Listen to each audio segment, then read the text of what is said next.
Hey y'all, it's me, Lynn Daniel, coming to you today. It is Sunday, April 27, 2014, and I'm coming today. My glasses, I love these new glasses, but they kind of glare.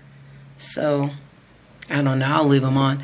But I'm coming today. It's early. Well, not really. It's going into the noon hour here.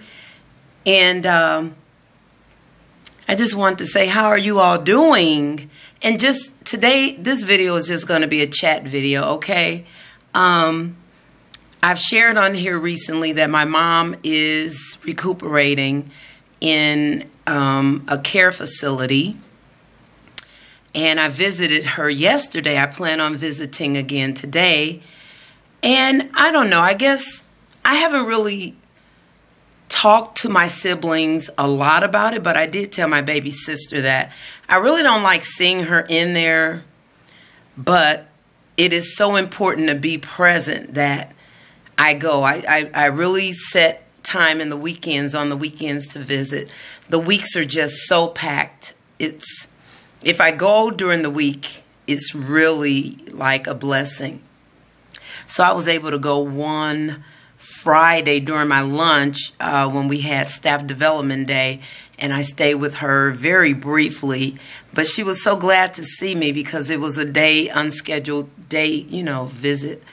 And yeah, so I don't know, I guess I want to talk a little bit about being that in-between generation. And really, I don't really know if I'm in the in-between generation, or I guess I am, but my children aren't young anymore. Well, they're young, but they're not needing me young. You know what I'm saying?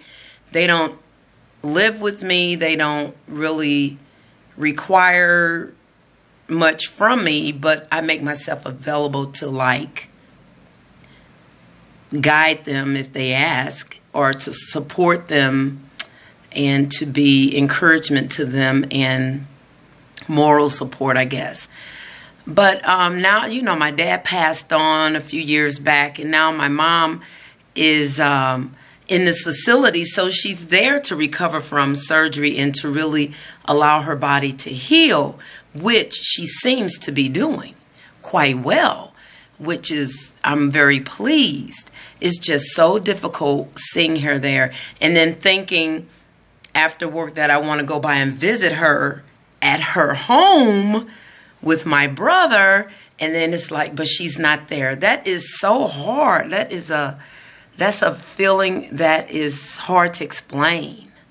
It's very hard to explain. So so I'm dealing with that. And someone had asked if I thought maybe stress, going back to me losing my voice, the stress of having my mom be sick, and then the stress of me just getting over the oogs or whatever that was back in January. Did I think those stressors contributed to adrenal overload or something that caused me to? And I don't know. I get good questions from viewers, from subbies, just good questions on Facebook and other social media. So, and I don't get a whole lot, but when I get them, they are really relatively meaty, weighty, or good questions worth thinking about and answering. So I don't know. I don't know if those stressors may have contributed. I'm sure some environmental things contributed as well. They all could have played their individual role.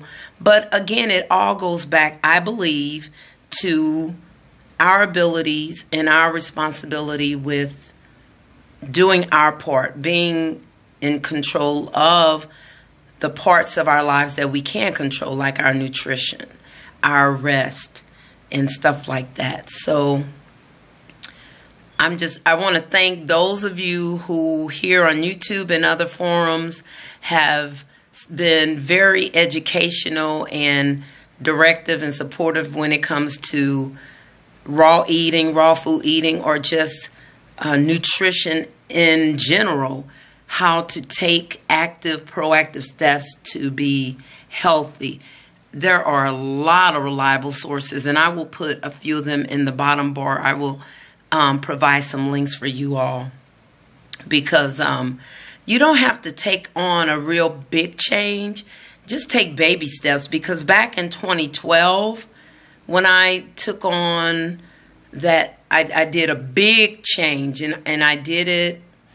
I think I took on too much, and then I just fell off the wagon when the challenges started arising, or when I needed to adapt or change, or when my body felt like it was missing some nutrients and I didn't know what those signals meant. But now I'm learning that certain cravings indicate certain mineral losses, or you're low on certain vitamins and minerals. So once you become more learned in what your body is telling you, then you know what to do to patch or to meet that need, or to address your body's needs. So right now I'm doing a drink. This is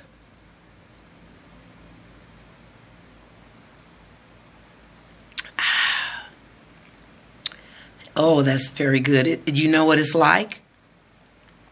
I'm going to compare it to 7-Up or a Sprite fizzy white soda is what the old folks called it. Get you a white soda when you had an upset stomach, and I don't have an upset stomach, but I was reading on the benefits of drinking lemon water with a little sodium bicarbonate of soda, of whatever it is. Y'all know what I mean, baking soda. So I was reading about the health benefits of that. And at the same time, I was wanting like a lemony, Sprite-like soda drink. And this is it. So if you're craving a 7-Up or something, just make, this is a lemon. This is one whole lemon, about, I don't know, 12 ounces of water, and a half teaspoon of baking soda. What is the kind that,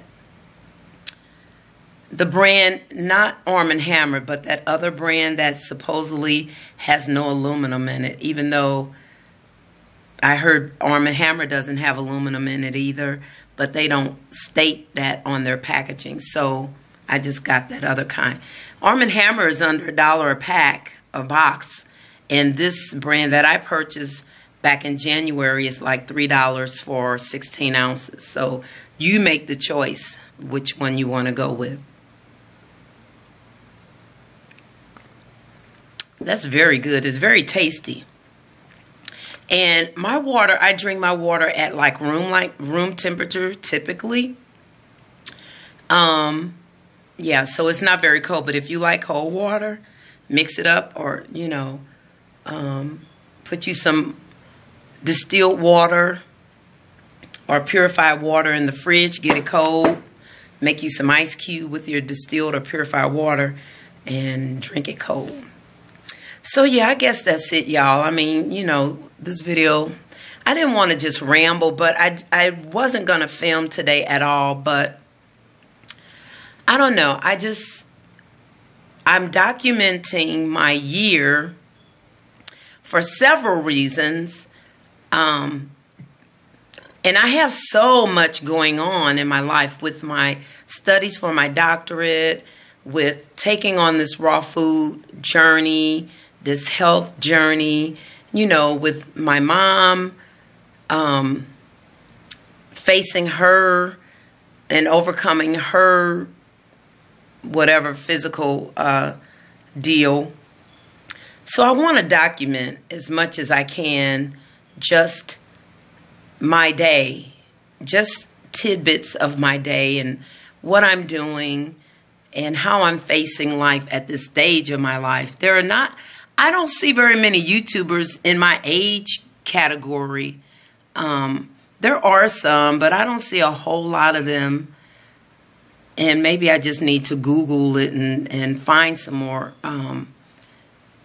vloggers in my age categories. Now, I do have vlogs, or, well, not vlogs, blogs and podcasts that I really enjoy from people in my peer group. A variety of topics.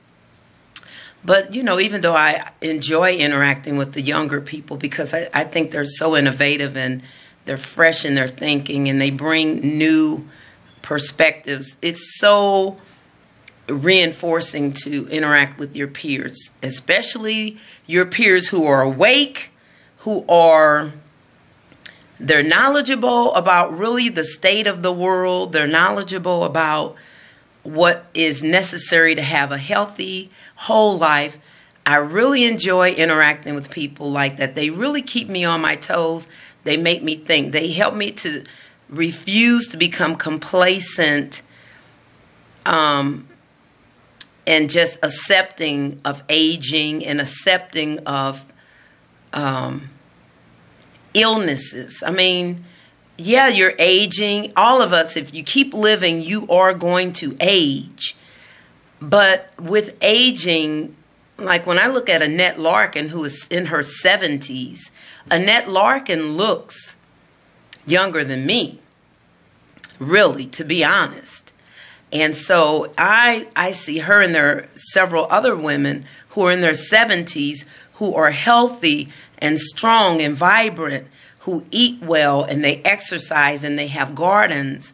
And even though I'm not anywhere near my 70s, I will get there. So I look for role models who I can pursue. I can walk in their footsteps. I can do the things that they are doing to ensure a healthy lifestyle. And just in the, I think so many people become defeated by life, or they want to just fit in with the mainstream or with the status quo, to where they surrender that will to be individual, or that will to reflect God's wholeness. God has promised us youth and vitality and restored energy. Your youth will be renewed as the eagle, he tells us in Psalms 103.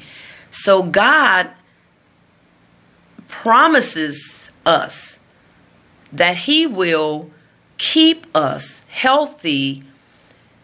That is a promise when we pursue him.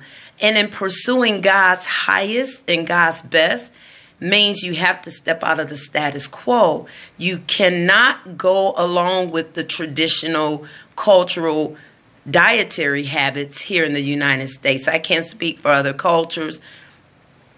I can speak for like the black Southern culture. I can speak for the Americanized cultural diet. But I can't speak for any other culture whose diet may be healthier and closer to the dirt, closer to nature. But the Americanized way of eating, where we have highly processed foods, where other people are cooking for us, where we're purchasing pre-made foods, that is not the healthiest food regime or regimen for us. Really, it isn't. And actually, we have become so domesticated to where we have lost the will to apply the energy in the areas that free us, that give us the most freedom of choice, the most freedom of life, and the freedom to reflect wholeness in our life. So, yeah. So find examples of people who do that for you and pursue God's promises for your life wholeheartedly. And when it begins to set you apart, encourage your loved ones who are not pursuing it, who are still in the paradigm of, I call it the slavery paradigm, who are still thinking like they have to go buy their food. And, you know, I still buy my food. I am not totally there yet. I don't have gardens or anything, but I'm talking about people who feel like everything they eat has to be pre-packaged or pre-made. At least encourage them to go to the outer aisles of the store, the green aisles, the fruit and vegetable aisles and get their life and their living from those aisles. So, all right, y'all, I'm going to go. I have a lot to do today, and I will get them done. So be blessed. Thank you for visiting. Click the bottom bar and get the links. Be blessed.